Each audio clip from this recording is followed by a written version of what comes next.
Hello everyone, welcome back to my YouTube channel. आज पनि म नयाँ भिडियो लिएर आइसकेको छु। आज चाहिँ तपाईँहरूलाई म किचनमा युज हुने हाम्रो यस्तो भेजिटेबलहरूको नाम चाहिँ ग्रिकमा के हुन्छ भन्ने कुरामा चाहिँ म यो भिडियो बनाउँदैछु। तपाईँहरूको चाहिँ मोस्टली धेरै जस्तो युज हुने चाहिँ यिनीहरू भेजिटेबलहरू हो क्या। यो सबै भेजिटेबलहरू चाहिँ यहाँको मान्छेहरूले चाहिँ होइन, यसलाई यो ग्रिन पेपर भन्छ नि त हामीले, यिनीहरू बुझ्नुहुन्न। अनि यो टोमाटो त बुझिहाल्छ, यिनीहरू नर्मली बुझ्छ, एप्पल बुझ्छ, अनि यिनीहरू खासै बुझ्दैन क्या। अनि त्यही भएर चाहिँ म तपाईँहरूलाई चाहिँ यहीँको मान्छे बोलाएर चाहिँ यसलाई ग्रिकमा के भन्छ, कसरी बोल्ने भन्ने कुराहरू चाहिँ तपाईँहरूलाई अब यो लिएर भन्छ नि त।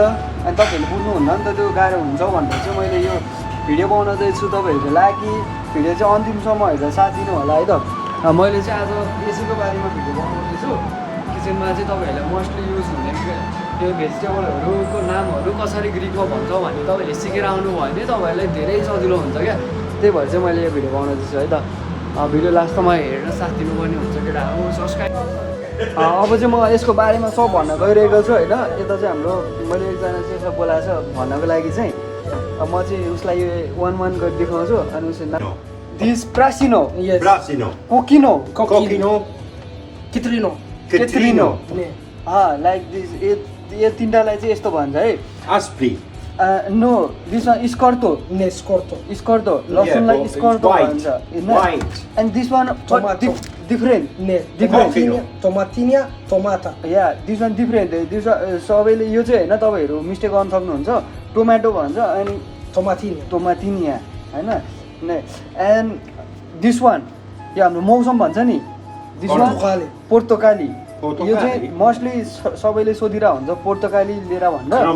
अनि यो भनेर भन्छ होइन। दिस वान ओनियन, क्रिमिदी, यहाँ नै यसलाई क्रिमिदी भन्छ होइन। योलाई मारुली भन्छ, मारुली। एन्ड दिस वान एप्पल, फ्लाउराहरू भन्छ स्ट्रबेरीलाई। अनि दिस वान अङ्गुराकी, काँक्रो मतलब कुकुम्बर होइन, यसलाई अङ्गुराकी भन्छ भने। अनि दिस वान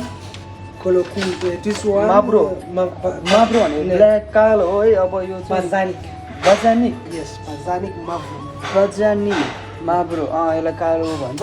अनि हाम्रो जुकिनी भन्छ नि, यो फर्सीको बच्चा, कोलोकुई भन्छ यसलाई चाहिँ।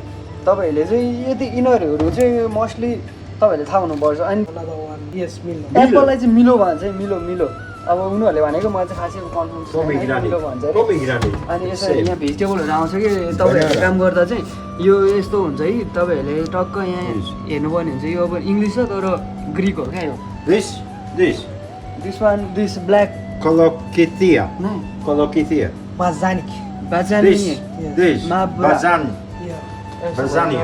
अनि त्यसपछि हाम्रो अनदर भेजिटेबल होर्ता। यसलाई चाहिँ ग्रिल भेजिटेबललाई चाहिँ होर्ता भन्छ है। होर्ता भनिरहेको हुन्छ भने आलस, सर्टलाई आलस भन्छ है, आलस। अनि ओइल हुन्छ नि, ओइल लादी, सोमी लाइक यसरी भन्छ है। क्रोसनहरूलाई लाइक सेम नै भन्छ होला। अब अनि यो ब्राउन ब्रेड हुन्छ नि, माब्रो सोमी भन्छ है, माब्रो। Prasino only? Prasino and Mavro. Okay. अरू भनेको चाहिँ नर्मली नै छ। अरू तपाईँहरूलाई म अरूहरू पनि भन्दै जान्छु। अनि दिस वान एभोकाडो ग्रिकमा के भन्छ, अनि तपाईँहरूलाई चाहिँ के कसरी मगाउँछ भन्ने कुराहरू चाहिँ सबै भनिसकेँ है। अब तपाईँहरूले चाहिँ यही अनुसार फलो गर्न सक्नुहुन्छ। अब मैले चाहिँ तपाईँहरूको लागि यो भेजिटेबलहरू यता थुपारेर भनौँ न लिएर राखेको थियो। अनि मैले चाहिँ त्यो अब भनिहालेँ। अनि तपाईँहरूलाई चाहिँ अब बिबेरी लिएर भन्दाखेरि यिनीहरूले छुट्टै ल्याङ्ग्वेज गरी भन्छ क्या, हुन्छ नि। बिबेरीहरू त भनिहालेँ नि मैले के हुन्छ भनेर। अनि त्यही भएर तपाईँहरूलाई चाहिँ अब यस्तो सब्सक्राइब हान्नु पनि हुन्छ। मैले यस्तै भिडियोहरू टन्नै लिइरहेको हुन्छ है। अनि ग्रिकको बारेमा, ग्रिकहरूमा के भन्छ सबै। अरूहरू पनि तपाईँहरूलाई केही जान्नु छ भने चाहिँ प्लिज कमेन्ट गर्नु होला। म तपाईँहरूको लागि अर्को नयाँ भिडियो पनि बनाएर ल्याउने छु। आजको लागि चाहिँ यति गरौँ। प्लिज सब्सक्राइब चाहिँ गर्न नबिर्सिनु होला मोटोमानिक विकास साइप्रसलाई। अनि तपाईँहरूलाई यस्तो भिडियोहरू चाहिँ म आइरहेको हुन्छ है त। Thank you so much for